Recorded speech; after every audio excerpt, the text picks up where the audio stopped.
Hi you guys, welcome back to my channel. So today I'm going to do a review on an acrylic nail kit I got from Amazon. So looking at the outside of this package, it has a little list on the back that just says what this package comes with. I will say it has a really strong odor coming from this package, and I'm assuming that's the monomer, and we'll talk about that a little bit later. Let's go ahead and open this up. All right, so here are all the products that come in here. First, they do have a little manual here, instructions on the back of it. It comes with cuticle oil. This also comes with a dapping dish. It comes with a cuticle pusher, a metal cuticle pusher. It also comes with nail forms, and it's a very big stack of nail forms. And this kit also comes with a really itty bitty file, so you might want to get your own file. And here's the monomer I mentioned earlier, you guys. So as you can see, even though it's really sealed very well, it still created a really strong smell that I could smell even through the package. All right, it comes with 5 different acrylic brushes. Now these brushes are pretty small, but I think that's okay, because if you're just starting off, you know, you might not want to use a really big brush. So they do give you a good variety in here to choose from. Comes with 6 different acrylics, small ones, and then 3 big ones. So we are going to look at the consistency of these and how they look. Okay, so really fast, I'm just going to lay all the products that come in here out. And then next, I'm going to get my practice hand ready. So you guys, in getting my practice hand ready, I want to give you guys a tip. So I do like to use this fun tack sometimes, and it's also called silly putty. If I find that my nail tips are not sticking in this practice hand, I just take a little bit of that fun tack, poster putty stuff, and just put it on the tip of the nail form and then push it up in that practice hand. You also want to make sure that the inside of that practice hand is really dry as well. And then that should fix your issue with those tips sliding out. Also, to get my practice tips ready, I just take an alcohol prep pad with some acetone. I'm going to spray that acetone on that pad and then just rub them across the surface of those tips. What this will do is it will roughen up that surface, get them abrasive and ready to apply your product. That way you don't have to do any fouling. Okay, back to this monomer, you guys. I had to put it in a Ziploc bag.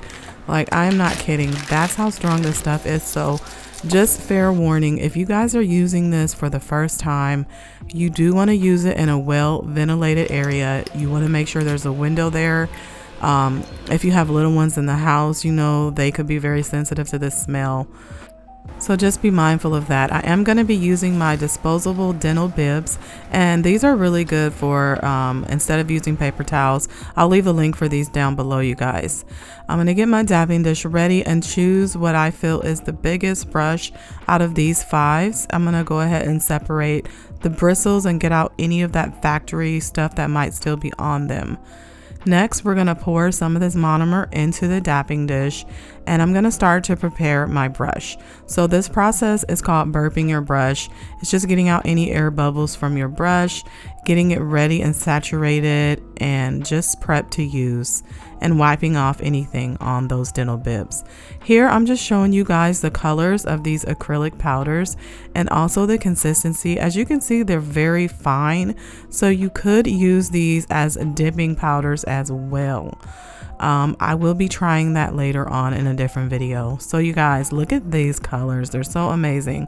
So what I do is I just dip that in the monomer, slide the brush off to the side, and then I just pat it down into that powder, let it sit on my brush for a little bit. Then I'm going to release it and show you guys these colors.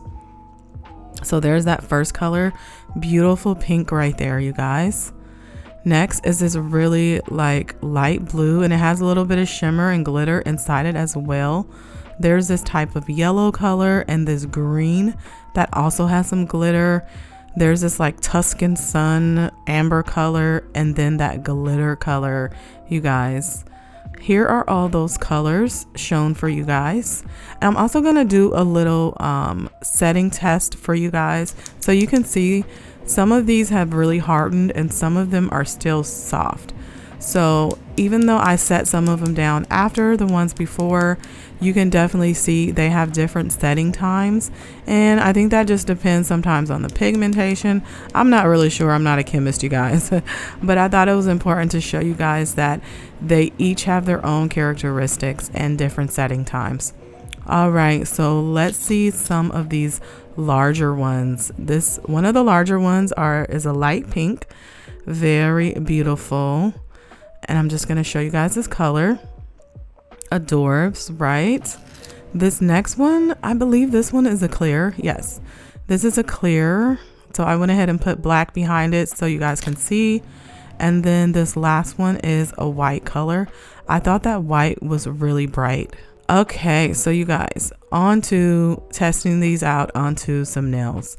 Now, keep in mind, I have not done acrylic in like over a year. All right, so when I started to put these on here, first of all, I started at the top of the nail, which is like a no-no. Okay, honestly, after opening this product and smelling that strong smelling monomer and getting into it, I was kind of like almost done with this review. So no, I did not take the time to shape any of these or do any of that extra stuff.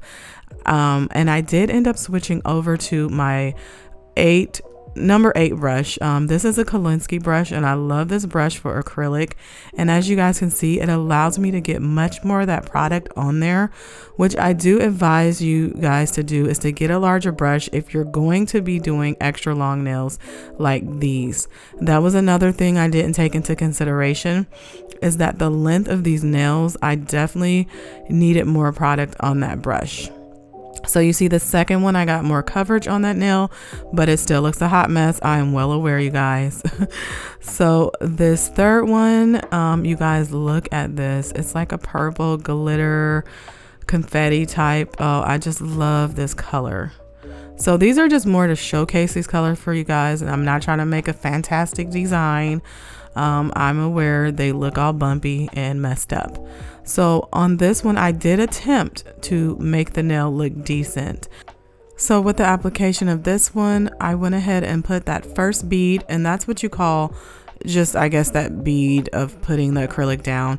I put that in the middle of this tip instead of at the top, which is the proper way to do it. You want to start kind of towards the bottom.